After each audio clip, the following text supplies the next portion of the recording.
ತಿಳಿದುಕೊಂಡು ಕನಸಿನೊಳಗ ವೀರ ಬ್ರಹ್ಮೇಂದ್ರ ಹೇಳದಂತೆ ಸತಿಪತಿಗಳಿರುವರು ಕನಸು ಕಂಡರು. ಕನಸು ಚಲೋ ಕಾಣಬೇಕ್ರಿ.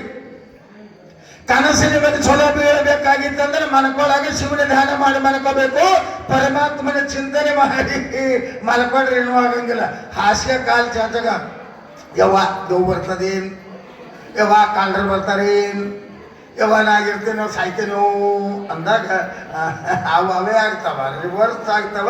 ಅದಕ್ಕೆ ಒಳ್ಳೇದು ನೋಡಿರಿ. ನೀವೇನಾರ ಏನೋ ಕೆಟ್ಟದ ನಿಮ್ಮ ಮನಸ್ಸಿನಾಗ ಮಾಡ್ಕೋಬೇಡ್ರಿ, ಭಯ ಪಡಬೇಡ್ರಿ. ನನಗೆ ಹಿಂಗೆ ಮುಂದೆ ಕಾಡ್ತದೇನೋ ಅನ್ನಬೇಡ್ರಿ. ನಿಮ್ಮ ಮನಸ್ಸೇ ನಿಮಗೆ ಕಾಡ್ತದ. ಇದು ಸಂಕಲ್ಪ ಭಾಳ ಚಂದದ. ಕೆಟ್ಟದ ಬಂದರೂ ಮುಂದೆ ನನಗೆ ಚಲೋ ಆಗತ್ತದನ್ರಿ, ಚಲೋನೇ ಆಗ್ತದೆ. ಮುಂದೆ ನಾನು ಚಲೋ ಆಗ್ತೀನಿ ಅನ್ರಿ, ಚಲೋನೇ ಆಗ್ತದೆ.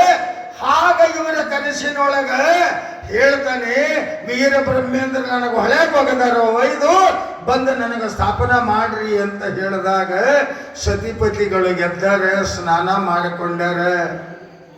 ಎಲ್ಲ ಭಕ್ತರಿಗೆ ಆಶೀರ್ವಾದ ಮಾಡಿ ಊರ ಜನ ಎಲ್ಲ ಕಳಸಾಕ ಬಂದಾರೆ.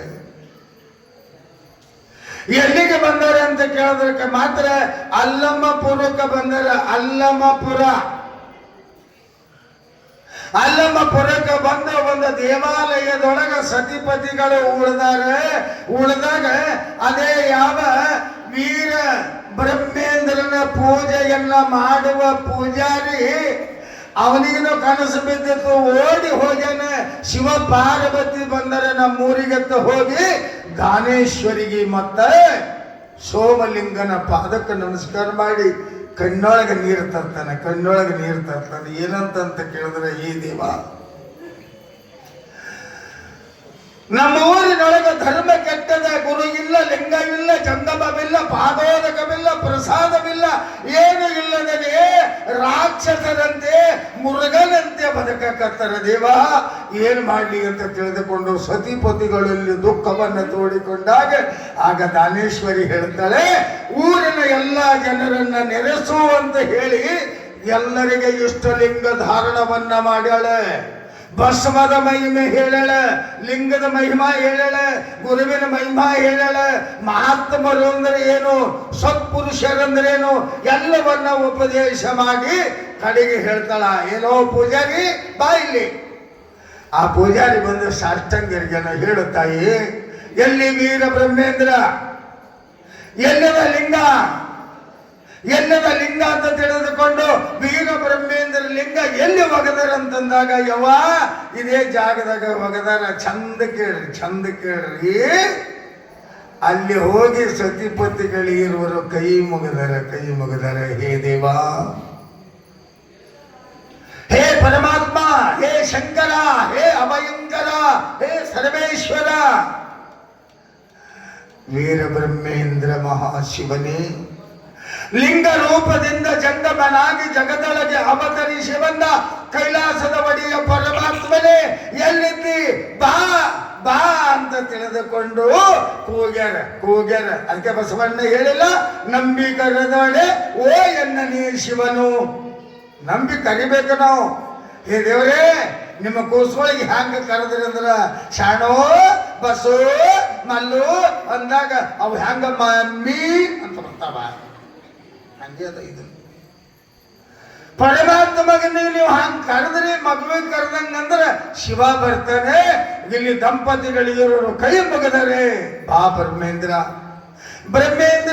ಎಲ್ಲಿರುವೆ ಬಾ ನನ್ನಪ್ಪ ಅಂತ ತಿಳಿದುಕೊಂಡು ಜೋರಾಗಿ ಭಕ್ತಿಯಿಂದ ಕೂಗಿ ಕರೆದಾಗ ಬ್ರಹ್ಮೇಂದ್ರ, ಲಿಂಗ ರೂಪನಾದ ಬ್ರಹ್ಮೇಂದ್ರ ಬಂದು ಅವರಿಗೆ ಎದುರಿಗೆ ನಿಂತುಕೊಂಡಾನೆ.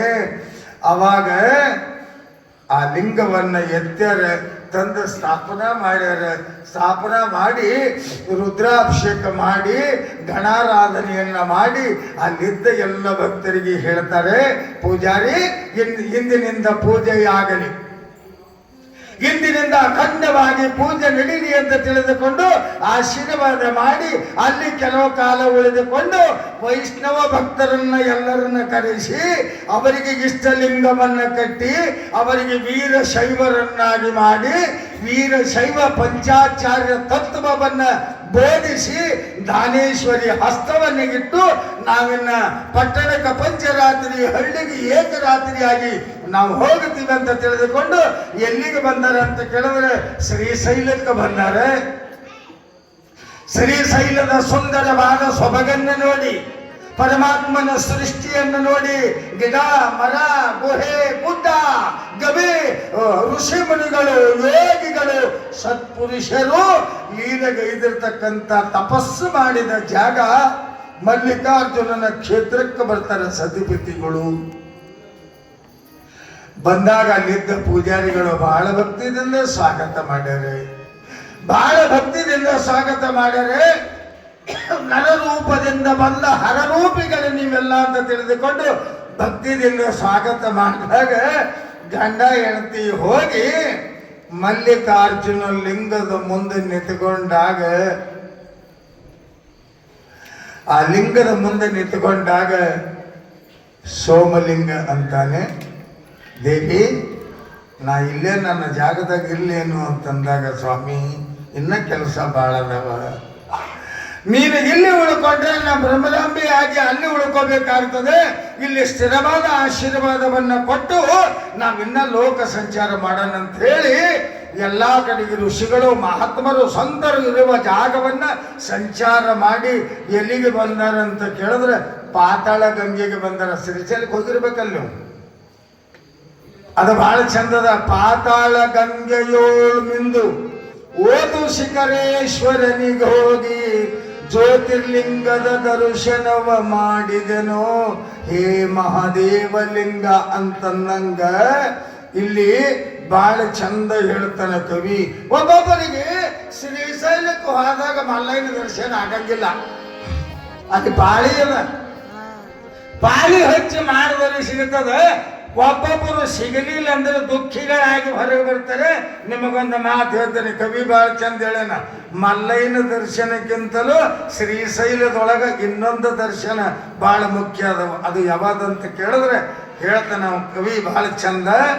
ಶ್ರೀಶೈಲೇ ಶಿಖರಂ ತುಷ್ಟುವ, ಶ್ರೀಶೈಲೇ ಶಿಖರಂ ತುಷ್ಟುವ ಪುನರ್ಜನ್ಮ ನ ವಿದ್ಯತೆ ಅಂದ್ರೆ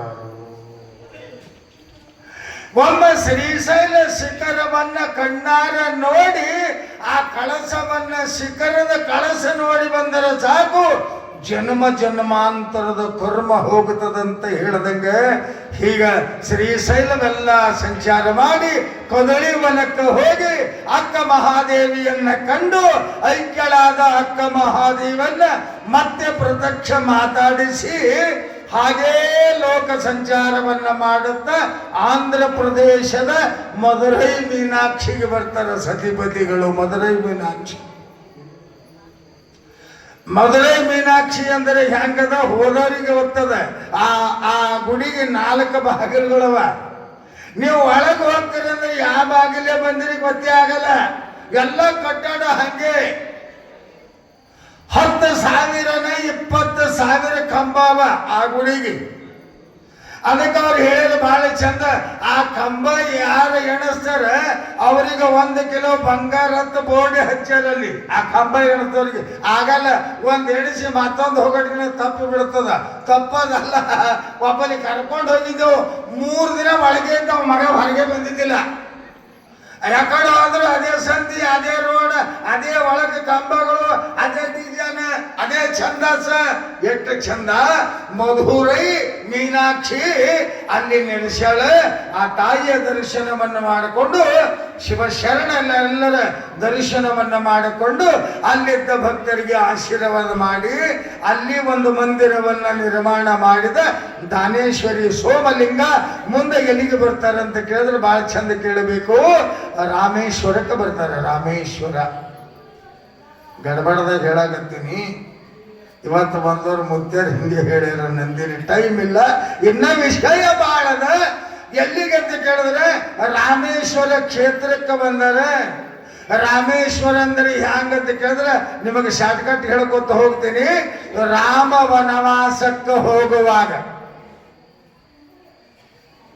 ರಾಮ ವನವಾಸಕ್ಕೆ ಹೋಗುವಾಗ ಸಮುದ್ರದೊಳಗಿನ ಉಸುಕ ತಗೊಂಡು ಒಂದು ಲಿಂಗ ಮಾಡಿ ಪ್ರಾರ್ಥನೆ ಮಾಡಿಕೊಂಡು ಶಿವನ ಸಾಕ್ಷಾತ್ಕಾರ ಮಾಡಿಕೊಂಡು ತನ್ನ ಹೆಂಡತಿಗೆ ಹುಡುಕಾಡಕ್ಕೆ ಹೋಗ್ಯಾನ ಸೀತಾದೇವಿಗೆ.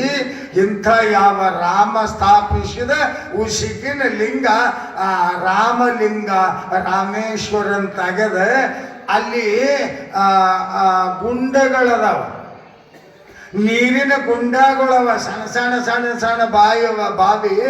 ಆ ನೀರು ತಲೆ ಮ್ಯಾಗ ಹಾಕೊಂಡ್ರೆ ಜನ್ಮ ಜನ್ಮಾಂತರದ ಪಾಪ ಕರ್ಮಗಳು ಹೋಗುತ್ತಾವಂತನೂ ಇಲ್ಲಿ ಸಿದ್ಧಾಂತದ ಅಂತ ಹೇಳಿ ಅದೇ ಊರಿನೊಳಗಿದ್ದ ಪೂಜಾರಿಗೆ ಅನುಗ್ರಹಿಸಿ ಆಶೀರ್ವಾದ ಮಾಡಿ, ಅದೇ ಯಾವ ಮಧುರೈ ಒಳಗ ರಾಮೇಶ್ವರದೊಳಗ ಒಬ್ಬ ದೊಡ್ಡ ಶ್ರೀಮಂತ ಮುತ್ತು ರತ್ನ ಹವಳವನ್ನ ಮಾರವ ಅಂತ ಯಾವ ಶ್ರೀಮಂತಗಿದ್ದ ಕರೆ.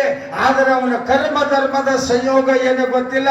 ಅವನಿಗೆ ಪಾರ್ಶ್ವವಾಯು ಆಗಿತ್ತು, ಲಕವಾ ಅಂತೀರಲ್ಲ, ಲಕವಾ. ಅವ ಬಹಳ ಎಲ್ಲ ಕಡೆಗೆ ತೋರಿಸಿದ್ರು ಕಡಿಮೆ ಆಗಿದ್ದಿಲ್ಲ. ಕೊನೆಯದಾಗಿ ಇನ್ನೇನು ಇದೇ ಸಮುದ್ರದೊಳಗ ಹಾರಿ ಪ್ರಾಣ ಬಿಡಬೇಕಂತ ಬರೋದಕ್ಕ ಅವನ ಎದುರಿಗೆ ಶಿವಸ್ವರೂಪದ ದಂಪತಿಗಳು ಬಂದು ನಿಂತಾರೆ. ಶಿವಸ್ವರೂಪದ ದಂಪತಿಗಳು ಬಂದು ನಿಂತಾರೆ. ಹೋಗಿ ಪಾದಕ್ಕೆ ನಮಸ್ಕಾರ ಮಾಡೇನೆ. ನಮಸ್ಕಾರ ಮಾಡಿ ಕಣ್ಣೊಳಗೆ ನೀರು ಹಾಕ್ತಾನೆ, ಕಣ್ಣೊಳಗೆ ನೀರು ಹಾಕ್ತಾನೆ. ಅವ್ವ ಅಪ್ಪ ಹೇಳ್ತಾನೆ,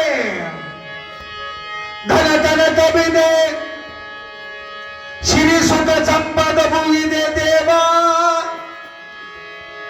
ಆರ ಮನವ ನೋಯಿಸಿದೆನೋ, ಆರ ನಿಂದನೆಗೈದನೋ, ಆರ ಬದುಕನ್ನು ಹಾಳ ಮಾಡಿದನು, ಆವ ಋಷಿಯ ಶಾಪ ತಟ್ಟಿರಬಹುದು. ಶಿವನೇ ಶಿವನೇ ಶಿವನೇ ಶಿವನೇ ದೇವ, ದಾನ ಧರ್ಮ ಪರೋಪಕಾರ ಮಾಡಿನಿ ಕರೆ, ಇದು ಯಾಕೆ ಬಂತು ನನಗೆ ಇಂಥ ರೋಗ ಅಂತ ಹೇಳ್ತಾನೆ. ಕಣ್ಣಾಗ ನೀರು ಹಾಕ್ತಾನೆ.